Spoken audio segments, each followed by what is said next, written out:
Everyone. This is going to be, as short as I can make it, a review over what's wrong with government and what we can do to fix it. So I think it's pretty obvious to everybody that governments generally are quite corrupt. And in addition to that, the politicians that run them, that create the laws, are also corrupt. But they start off by making nice promises to us, and then they go back on their promises. They forget those promises, and they just think about themselves, gaining more power, and which translates into increasing the strength of government. So we have to have government to keep us from fighting each other.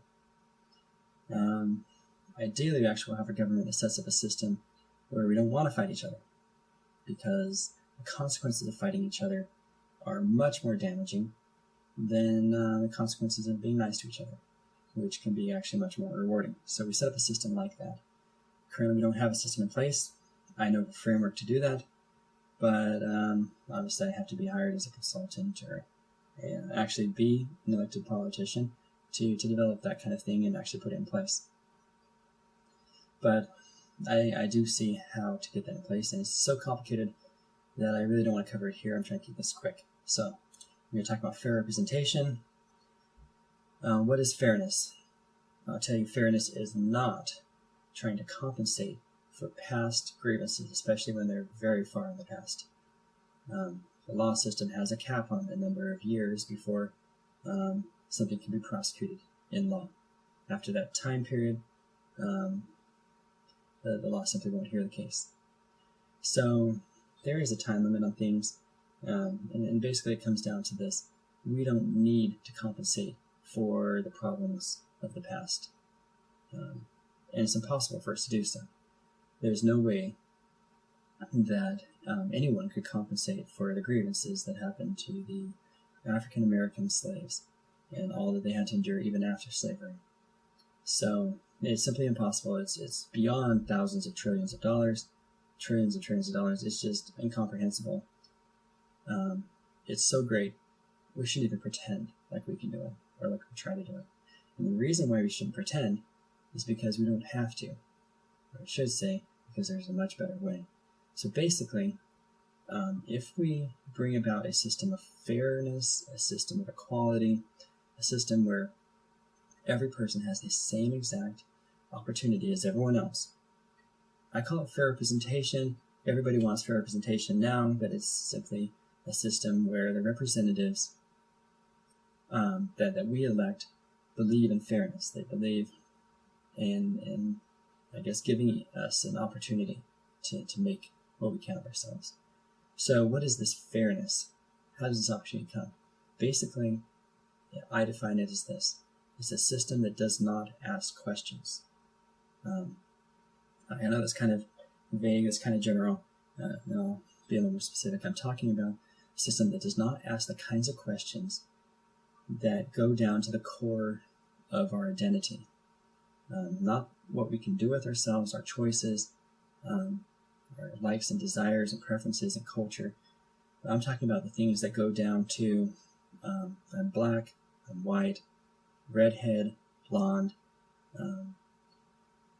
Catholic, Protestant, Muslim, things that go down to the basics of things that we cannot change and that we shouldn't be trying to change in others. Beliefs, things like that.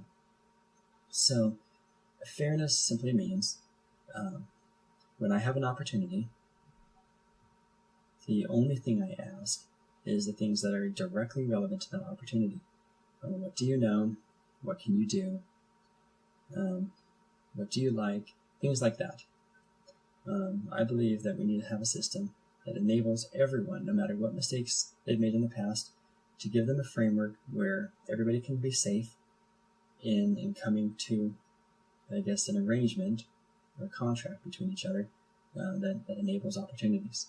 So if you're a felon, we still allow and open opportunities that allow you to prove yourself to be different without exposing much risk to the employer or to those given the opportunities. We need a system like that enables opportunities. So now I'll tell you about myself. Even though I'm a white Caucasian male, I do not have the privilege and the access to opportunities different than anyone else. I got myself through public education, no private tutoring. I took ownership for my education. My teachers didn't teach me, I did. I turned to the textbooks. I did all my education on my own. So, in fact, I had really bad teachers, really bad schools. Not so smart people around me as far as students go. I did not have the advantage you might assume for a white Caucasian male. So, we do not need to be treating different races or genders differently than anyone else. Some do have extra opportunity, but the goal is not to try to even the opportunities by killing the opportunities of other people. It's simply to open it up so that we all have the same opportunities. So I went to college. I had access to government loans for college. So that opened opportunities for me where I wouldn't have had it otherwise. So we need to be talking about those kinds of things. Kind of a Amazon.com for the workplace, something that enables people to understand who everyone else is, to make informed decisions. A marketplace of jobs, and I actually want to develop something like that to a much more advanced degree, a much more advanced level. But once we get this fairness in place, where people aren't asking, what gender are you? Who cares? Does a female inherently have less opportunity than a male? Not necessarily. I don't think so. I think there's certain traits about males and females that are different, that tend to play to different salaries, but I think those traits can be addressed. We can teach not just females or males or blacks or whites, but we can teach everyone the skills needed to negotiate effective salaries, or to effectively negotiate salaries. That's what needs to be done. Opening the opportunities. Not trying to say, oh, you're female, we're going to give you access to programs and special monies and other things that are not available to males. That's just wrong. That's just unfair. All right, so let's talk about justice. Once we get the fairness in place, where people are not asking questions about who are you, then we have justice. We have a system that does not see black and white, does not see Hispanic and Caucasian. It becomes equal. All right, so I want to talk about a few different issues, and I'd like you at the end to let me know other issues that you think we should talk about. We'll talk about taxes, fair tax, being my preferred method, firearms, and some of the issues with how do we approach firearms in a way that makes sense. Technology. So I served in the military. I know about firearms, tactics, fighting, all of that. I'm in IT security, so I deal with hackers, black hats, bad guys. So I understand technology. I understand ID theft or identity theft. I understand attacks on computers. So I'll go into a little bit about why it is that you need people like me that understand those things to be in office. Why that's so crucial. Why you need somebody like me who understands what it's like to be poor. That doesn't forget the common person. Get enchanted away with all these dinners and catering to the rich all the time. Yeah, I've got a thing against that as well. I don't want to treat the rich unfairly, but having representatives in place that are partial towards the rich, not a good thing. All right, so taxes. We've got a tax code that is incredibly complex. If you haven't heard it, fill the entire Library of Congress. It's just millions of pages. I don't know how many pages, but it is just so complex. We've got tax loopholes, questions about your grandmother almost. How much did you make? How many kids do you have? Are you married? Who cares if you're married? Yes, I know being married has financial obligations associated with it. Everybody's got, it's one of the choices we make. We do it because we want to, because we like it. Yeah. I'm not even going to go there. How many kids do you have? What are we trying to do? Encourage people to have large families. If you're not ready for a large family, you shouldn't be having large families. People know their limits. They know they're not ready for more kids or whatever. They know If it's going to be good for the kids, good for them if they have too many, if they have any at all. Yeah. Talk about privacy invasion. There is no justifiable reason for all this. Who cares how much I made? We need a system in place for taxation that doesn't take all these biases into consideration. Something that's fair. Not the most fair, but my preference is the fair tax. So fair tax, in their words, in the second paragraph, simply says it's a national sales tax that treats every person equally and allows American businesses to thrive, while generating the same tax revenue as the current 4 million word plus tax code. Read about this. This is absolutely, this is the dream. The way it works is good for economies, just the way it taxes. It doesn't require those endless hours and days and weeks and filling out all those tax codes, all those 1040s and all that deductions and everything. It just takes the burden off the people. It just asks, how much did you spend? And it doesn't even ask that of you. It's basically, as you spend with the stores, you pay the tax. You don't have the money for the taxes, you don't spend, right? You spend less. That's what we do when we don't have money. We spend less, we pay less taxes. It makes sense. You're retired, you pay less taxes because you spend less money. It's pretty obvious. So it's a great system. Look into it. Firearms. There are a lot of really strong feelings towards about firearms. And I'll just say this as a military man. We need firearms. Civilians need firearms. If you think that you can't handle firearms, I would tell you, don't get a firearm. But try to find a way to not be afraid of them. Learn about them. I'll guarantee you, you can get over your fears about firearms, and you need to. Because if you're going to protect yourself against a knife-wielding opponent, there's a knife right there, right? You don't want to be holding a knife. You want to be holding a firearm. So let me just go over the reasons why each of these firearms are good and what they're used for defense.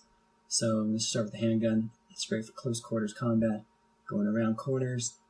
When you have that handgun, basically you don't want something long sticking out so that if someone's standing behind a door and they see this long thing stick out, grab the end of the barrel, right? And what are you going to do? Right? Grab the end of the barrel, grab the rest of it with the other arm, take control, and they're pointing it at you before you know it.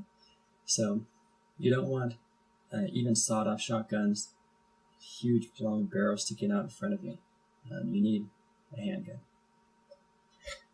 If you're going to defend yourself out in the open yard, handguns can work, depending on how large your yard is, but it starts to get to the limit of their effectiveness. And if you're scared for your life, I guarantee you, you're going to be shaking this thing all over the place. You're not going to hit anything. So you're going to go through your 10-round magazine before you know it. I mean, it's going to be, you know, it's like boom, boom, boom, and you're like, oh crap. Right, but you're going to keep pulling it because you don't know what else to do. Unless you've been trained and you know how to drop the magazine and you happen to have another one, right? You need to have more magazines. So magazine size, actually, we need to have larger magazine sizes. I wouldn't use larger magazine sizes, but hey, make them legal. If you're scared to death, you're going to be shaking all over the place. You're going to need those extra bullets, I promise you. We need larger magazine sizes. We need handguns, for sure. We need rifles. Why? If your yard is more than maybe a room distance, the distance of an average room, a rifle is going to be useful, especially if you're outside and people aren't going to reach for the barrel and grab it right as you go around it. You're not going to be going around corners. So, we need rifles.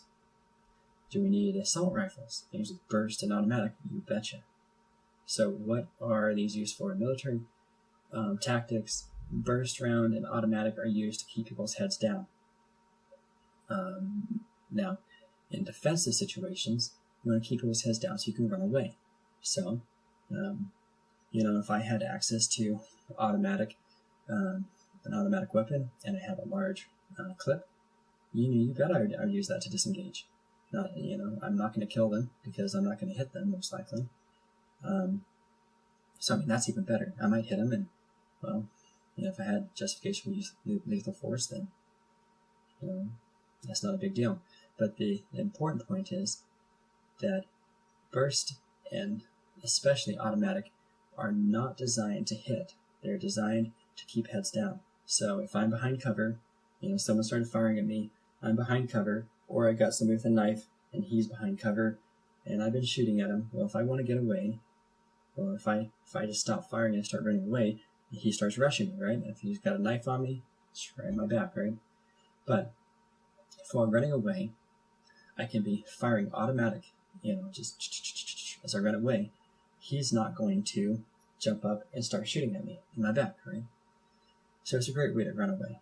Keep their heads down until I can, get to another safe cover, or get away. So even that I wouldn't legislate against. It has its uses. All of these weapons have their use, not all of them, but there's a lot of uses that you wouldn't think about for defensive situations. If I have a very large yard, and many Americans do have extremely large yards, there is a use for a rifle with a scope on it, especially if it's long distance. If I'm going to shoot at somebody with a rifle with a scope on it, I'm going to want to have a rifle with a scope on it. If I'm shooting at someone with a rifle, I'm going to want to have a rifle with a scope on it, especially for a distance. So, yeah, there's nothing illegal or wrong with a rifle with a scope on it. Scopes sound just fine. Oh, okay. So that's a lot right there. The rest of it, smoke grenades, great for running away. Concealment. I pop a smoke grenade, they can't shoot at me, I run away. It makes sense. I'm not saying everyone should have it, but I don't think it should be illegal. CS gas distracts them. Throw it at them, they're coughing a lot, they can't, hold it steady to fire at me because they're right? So it saves me. I run away. Regular grenades, maybe not so much of a justification for home defense or individual defense. So a few of these others, maybe not the biggest justifications. I don't really have any issue with it being illegal. Mines, obviously, there's not a whole lot of use I could use with them to defend myself. And I'll guarantee you, knives are extremely effective. If you're scared of a gun, you should be scared of a knife just as much. Quiet, highly concealable, quite normal actually. Doesn't draw that much attention if somebody happens to have a knife out, and they're cutting a rope or something. But when, you got a gun out and you're trying to shoot the rope in half, okay, people won't take it, they'll notice it. So because knives aren't noticed, aren't quite as alarming, quiet, can be made out of anything. There's absolutely no reason to have those illegal, no matter the size. I would say, no matter the size, because you can make a knife as long as you want. You don't even need high-tech tools to do it. Okay. Alright, so let's talk about information. Basically, there's no getting around it. Information is critical to our business, our economy. It is the central piece in connecting us to family, to friends, to interesting groups, knowledge, education, decisions, to help us make decisions.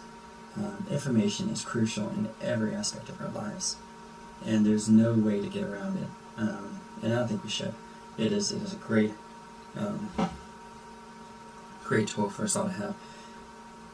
On the flip side of that, by connecting us to everyone else, we are also connected to the bad guys. And the bad guys have found it very easy because we don't have any security in place to take advantage of us. They can steal our credit cards, our identity, create new credit cards, new loans, buy houses in our name, and we don't even know about all that, right? They try to keep track of it, but then the damage is done, and then the time spent in trying to fix everything and clear our names, the losses and all that to the banks that are paid out and all that.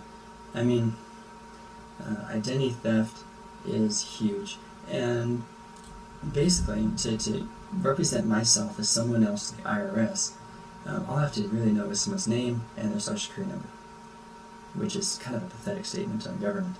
But basically, I can go and claim your tax refund as if I were you.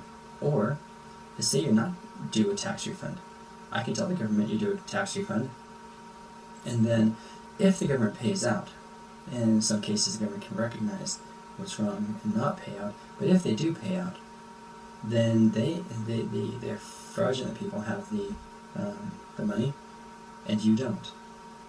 And then what happens? The government's going to turn to you and say, "Hey, audit, look at that. You falsified your tax returns. Federal prison for you?" Oh man, that is messy. So, in the end, you have to deal with the consequences of fraudulent behavior, of identity theft, and even the simplest of that. So, for identity theft, we need mechanisms in place like digital signatures, biometrics that firmly establish who you are in every transaction, in my opinion.